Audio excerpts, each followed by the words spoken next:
In this video, I'll demonstrate the tools to adjust pitch center, pitch drift, and pitch grid snap in Melodyne. I said, oh no, no, no, I could never part, yeah, yeah. Oh, I hear from your thigh.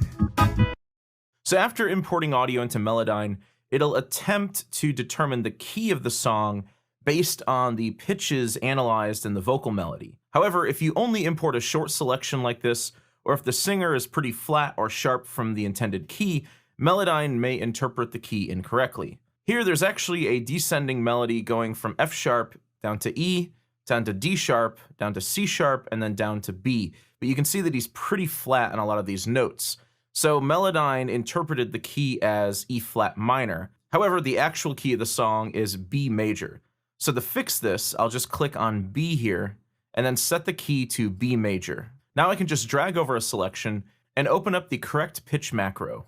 Here I can snap the pitch correction to the key of B major. If I hadn't changed this earlier, my pitch correction might not be as accurate. So it's still important to ask the band or artist you're working with what key each song is in, just in case Melodyne can't figure it out. With this macro, you can apply pitch correction to the selection by using the pitch center slider here. This will apply more or less pitch correction to the selection. I'll put it at 100%, but if you want a more gentle vocal tuning, you can try a lower value. There's also a slider here to adjust the pitch drift. This adjusts how pitch variation on each note is centered. For example, you can see that the pitch naturally drifts flat on this last note here. When I pull up the pitch drift slider, this is adjusted and the pitch drift and vibrato are more centered. I prefer to correct pitch drift on an individual note-by-note basis rather than to all notes, so for now I'll set this to 0. To play back the audio, I'll just double-click on the ruler up here at the top. I said, oh no, no, no, I could never part, yeah, yeah. So it sounds like this last note is wrong, and also this very first note is wrong. These are supposed to be B, not B flat. All I'll do is click and drag these up, and they'll automatically snap to the grid. You can adjust your pitch grid and snap options by going up to Options, Pitch Grid, and you can see that Chromatic Snap is already on here. This means that all of the notes will snap to any of the 12 notes in the chromatic scale. I can also turn off the snap or set this to a scale snap. With scale snap, notes will only snap to pitches within the designated key.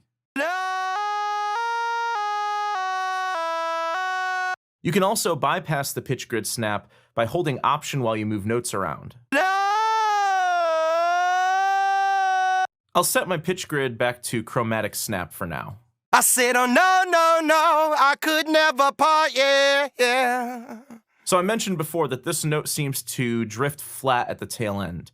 If you want to adjust the pitch drift manually, you can go up to your pitch tool, click and hold, and go down to the pitch drift tool.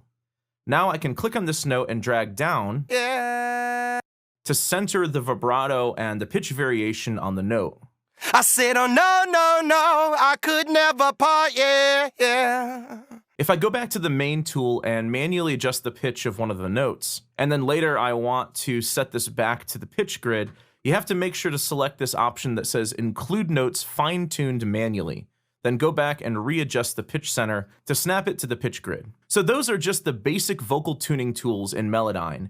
In the next video, I'll demonstrate the same features in Auto-Tune Pro's graphical correction mode.